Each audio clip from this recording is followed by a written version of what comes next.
everyone, and welcome. In this video sponsored by eBay Motors, I am very stoked to be presenting my new project car right underneath these covers. I'm sure you have no idea what it is, and we're going to get into that in just a moment, but first, I want to say something. Now, although I've been planning this for many months at this point, this obviously feels like a very silly time to be like, hey, wow, check out my new toy with all that is going on in the world. I'm fortunate enough to be young and healthy and in this position, but that's certainly not the case for everyone. So as a small way of giving back in these times, I personally am going to be donating $5,000 split between 4 different charities helping to fight this coronavirus crisis, and I am super happy to say that eBay is going to be fully matching that donation. So a big thanks to eBay for matching that donation, and of course a massive thank you to all of the medical and essential workers out there helping to do their part. Now, I'm not great with medical advice, I'll leave that to the doctors, but if you want to talk about cars, let's do this. So what could possibly be special enough to replace my supercharged Honda S2000?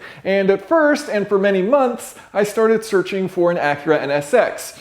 I absolutely love the way they look. They seem like really incredible cars, and I've heard they're phenomenal to drive, so that seemed like a logical step up from the S2000. So off to eBay Motors I went in search of this NSX. Again, eBay Motors is the sponsor here. They have a new app for both buying and selling cars. The app makes it super easy to find what you're looking for through various filters, and there was a good selection of NSXs available while I was looking to buy. One of the things I really appreciate is that they have a vehicle protection plan, which covers up to $100,000 for vehicle non-delivery, missing title, or significant undisclosed defects so that you can bid with confidence. You can also sell your car with the app, and they make it easy to upload the specs of your car simply by taking a photo of your license plate. I ended up putting in an offer on a red NSX. We negotiated back and forth a bit on the app, and then I decided to go check out the car in person. So here's where everyone's going to decide that they hate me. So I went and test drove that NSX. I was super excited about it, and it was kind of one of those meet your hero moments where I was a little disappointed after the test drive. So it's a good car, don't get me wrong. The shifting was absolutely incredible. I hear people say that NSXs are slow, and I was genuinely surprised by how quick it was throughout the RPM range. It was a very quick, fun car. However, I was disappointed by the steering, which I was surprised by, and I was also disappointed by the braking. And so perhaps, the car just needed a little bit of love. It's 30 years old, but it was a fairly low mileage. It was a 2-owner car, and it looked to be in really good shape. So I was a little disappointed in how the steering and the braking felt. So instead of just kind of saying, yes, this is the car I love based on my perception before, after driving it, I thought, you know what? It doesn't make me light up as gorgeous and incredible of a history that this car has. I think it's incredible, but it didn't make me light up. So I went back to the car that has left me impressed time and time again ever since the first time I drove it. I'm sure everyone knows what it is, but here we are with this cheesy reveal anyways. Hopefully I'll do this with some sort of grace. Ladies and gentlemen, the 2016 Mazda MX-5. Yes, I have bought yet again another underpowered 4-cylinder car. Not to worry, it will be getting a supercharger soon, and this will be the project car of the channel for the foreseeable future, and I'm totally stoked on it. I absolutely love this thing. I imagine there probably aren't too many people that are cross-shopping a Miata with an NSX, but here we are. And you can pick up these club models which have some suspension goodies and the limited slip differential, low mileage between 15 and 20 grand all day long. So maybe you're thinking, what? This can't be a dream car, and I feel like that's fair to say. However, I found an interview from 2016 where I was asked, hey, what's your dream car? And my response was an MX-5, a Shelby GT350, and a Jaguar F-Type. And while I love all 3 of those, 2 of them are rather bulky. And I already have a car that's super fast and super bulky. So I wanted something that was trimmed down a bit. And so this weighs about 1,400 pounds less than the F-Type or the GT350. And what it lacks in outright speed, it makes up for in playfulness. Much of that as a result of its very low weight. Now, when I sold my S2000, I started looking for, the replacement vehicle, and in doing so, I realized a big part of why I love the S2000 so much in the first place. It's light, it's nimble, it's playful, it has an incredibly cool engine. And so one of the things I kind of learned through, modifying these different cars is that if you want to make the car weigh less, you really have 2 options. You can strip out the interior, you can strip out anything that's excessive, but then you start to sacrifice the livability and the daily drivability of that vehicle. You ruin all your modern amenities and things like that. Or you can choose to go the very expensive route and leave everything as it is, but replace it with lighter materials like carbon fiber, titanium, things like that. So extremely expensive, and you get really minimal gains, to be honest. So it all comes back to the base car. And if you can start with a really light base car, then you don't have to worry about those weight modifications, which are so expensive if you don't want to destroy the daily drivability of that vehicle. And that's why I think this is such a great pick, because you start with a car that weighs a little over 2,300 pounds. It's got modern safety features, it's got modern amenities, and yet it weighs so little. So when you're looking to upgrade the car, you really don't have to think about weight at all. You can just go towards those performance gains that you really want. And so that's part of why one of the first things that I want to do to this vehicle is supercharge it and bring the wheel horsepower up to about 200. But honestly, where this engine sits isn't that bad. So let's compare it to my S2000. So this is a 2-liter engine and it only makes 155 horsepower versus the S2000, which made 240 horsepower. Now this only revs to 6,800 RPM versus the S2000, which revs all the way to 9,000 RPM. So looking at those numbers alone, this doesn't look all that exciting. But if you dive a little deeper, which of course we're going to do, you can see why it's actually a pretty impressive little engine. The whiteboard finds a way. So this is why the Miata at low speeds is actually quicker than the S2000. So it only has 155 horsepower and 148 pound-feet of torque, versus the S2000, which has 240 horsepower and 153 pound-feet of torque. You can already see the torque is very similar. So if you take the Miata's weight, divide it by its power, you get the weight to power ratio, 15 pounds per horsepower with 2,332 pounds divided by 155 horsepower.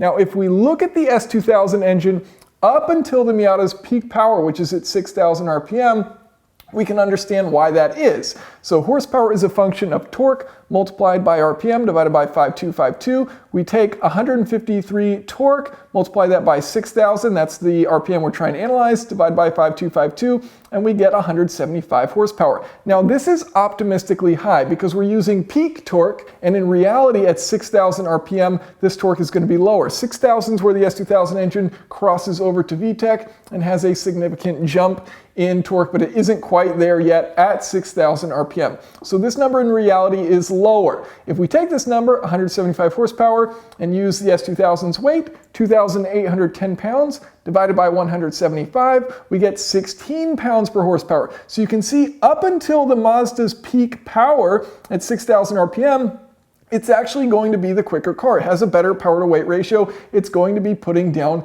more torque. And once you hit 6,000 RPM in that S2000, that's where it really starts to make power. And so that's where it's going to take that advantage and move quicker. So you might be thinking, well, the S2000 would just then use more aggressive gearing, and as a result, it would be quicker in all of these scenarios.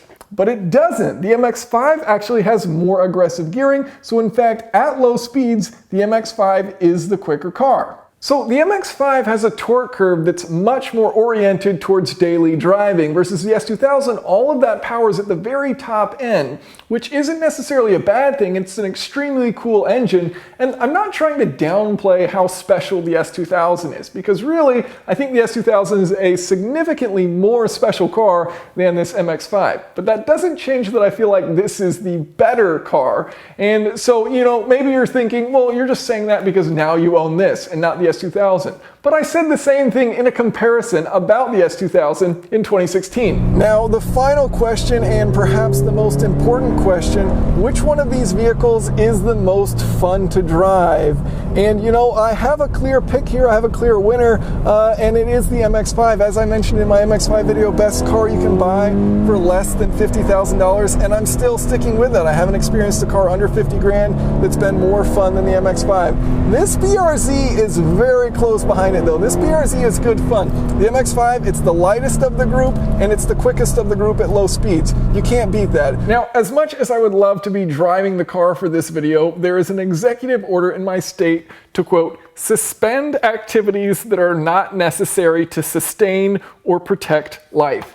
And that pretty much encapsulates my entire channel in one sentence. so we'll do it for my garage. I was able to get a little B-roll in as well as some testing before things closed down, so let's talk about what I've already done and what I plan to do with the car. First up is the obvious, and that is maintenance. It's a good idea to change the oil on any used car you've recently purchased so you know it's starting out with fresh oil from the beginning of your ownership. Shout out and a big thanks to the team at Mobil 1, they're a great partner to the channel. Again, always a good idea to change out fluids when buying a used car. I plan on changing the diff oil soon as well, and overall you just want to check the fluids are all at adequate levels. As this car only has about 33,000 miles on it, many of the fluids are fine to leave alone for now. Now, my obsession with tires is no secret, and in my opinion, it is the most meaningful difference you can make for the performance and safety of your car. So these are the stock Bridgestone S001s, and I swapped them out for Bridgestone RE71Rs. They're awfully adorable tires, 205/45 R17s. And you may think, wow, those are super narrow, maybe get wider tires? Which had me wondering, for the car's weight, are they really that narrow? For example, my Tesla Model 3 Performance tires are 15% wider,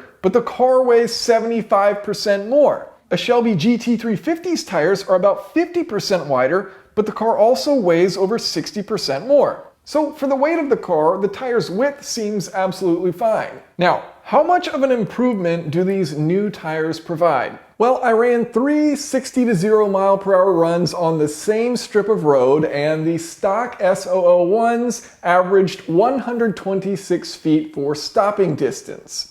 That's not bad. It's an average of 0.95 Gs decelerating, and it was about 55 degrees outside and sunny, and these tires are from 2016. So I then swapped the car over to the RE71Rs, and the average from 3 60-to-0 mile/hour stops on that same strip of road was 112 feet. So 14 feet less on average, which turns out to be over a full car length. And I wouldn't say conditions were ideal for the RE71Rs. Ambient temperature was about the same, but there were absolutely no break-in miles put on the tires, and it was cloudy instead of sunny, so the road was likely a bit cooler. Either way, these had a 12.4% improvement in longitudinal grip, and I imagine there's also an improvement in lateral grip as well, as that's where these tires really shine. Now, if you've seen my video on what's the best car mod, you'll know that a 10% improvement in grip can be as meaningful for your lap times as doubling your horsepower. So it's an incredible improvement to get 12% more grip out of these tires. Now, as far as the wheels and brakes, I plan on leaving these as is. I made sure to find one that had the BBS and Brembo package.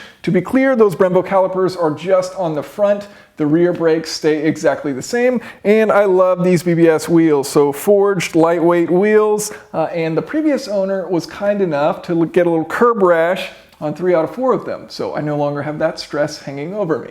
Now, black is a pretty boring color for sports cars, so why did I get the car in this color? And to be honest, I feel like all cars should be in fun colors. And so the reason why I got this in black is because I'm going to get it wrapped. Now, I believe, that Mazda's red is a beautiful color, and I love their red, so why not get that? Well, I already have a red car, and I don't like the idea of 2 of them when I could have more of a variety of colors. So I'm probably going to get this in yellow, and I know many of you will probably hate that and say, you're just trying to copy the S2000, blah, blah, blah, which is fine, I'll get a kick out of it. Either way, I saw one in yellow, and with the black aero kit, the side sills, the window, and the mirrors here, it actually looks really cool with that black-yellow combo, which again, I loved on the S2000. Another reason why I got these wheels on this. So I think it looks really cool, and that's probably the color I will end up going with. If you don't like it, that's totally fine. You should definitely buy a car in a color that you like. Anyways, if you are getting your car wrapped, black is a great color to go with because, once you pop the hood, once you pop the trunk, things like that, you'll have that black matching whatever the exterior color is. Black pretty much goes with everything, so it'll still look good,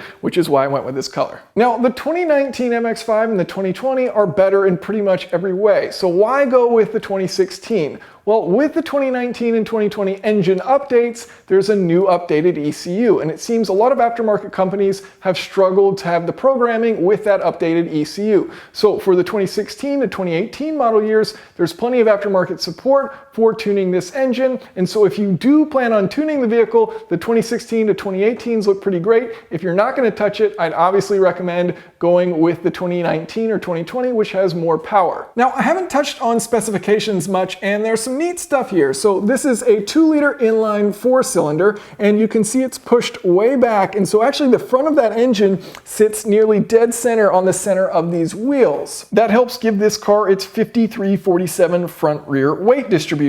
Small bore, long stroke, and a 13:1 compression ratio. This is designed to be super efficient, and it is. When I picked the car up, I drove over 100 miles and I was sitting at 80 miles per hour, and this thing was getting 36 mpg. So I have no doubt you could actually get above 40 mpg in this thing depending on your highway speed. And the transmission is truly beautiful, not just because it shifts well, not just because the clutch engagement is fantastic, but also because of the gearing. I always complain about gearing, and the Miata has done it right. Super aggressive gearing. First gear ends a little over 30 miles per hour. Second gear doesn't even make it to 60 miles per hour. And that's kind of a silly thing to do from a 0 to 60 standpoint. So a lot of car companies will make it so their car gets all the way to 60 miles per hour in second gear, so they don't have that delayed shift time in their 0 to 60. The Miata says nonsense, which I absolutely love. Who cares about the 0 to 60 time when your actual acceleration that you actually feel will be better? And even still, Motor Trend tested the 2016 Club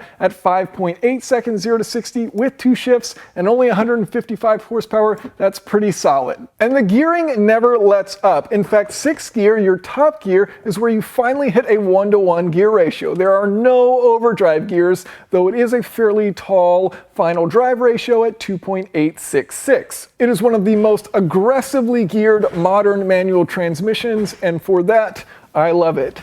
I mean, just look at how much fun I'm having. To close, I want to make a point about cost, because I'm sure plenty will say that this thing is far too cheap to be giving the legendary status that I'm trying to imply that it has. And make no mistake, when you look at the individual components, the engine, the drivetrain, the body shape, nothing alone is all that special about this car. It doesn't have the visual appeal of a McLaren, nor the potency, nor the approval of teenagers. But the overall package, if you can get over the fact that it is a budget sports car, this is one of the most well-executed machines on the road today. And that's why I picked it over an NSX, and that's why I'm stoked to have it. Thank you all so much for watching. Thank you to eBay Motors for sponsoring the video. Of course, check out the link in the video description and download the eBay Motors app. If you guys have any questions or comments, feel free to leave them below.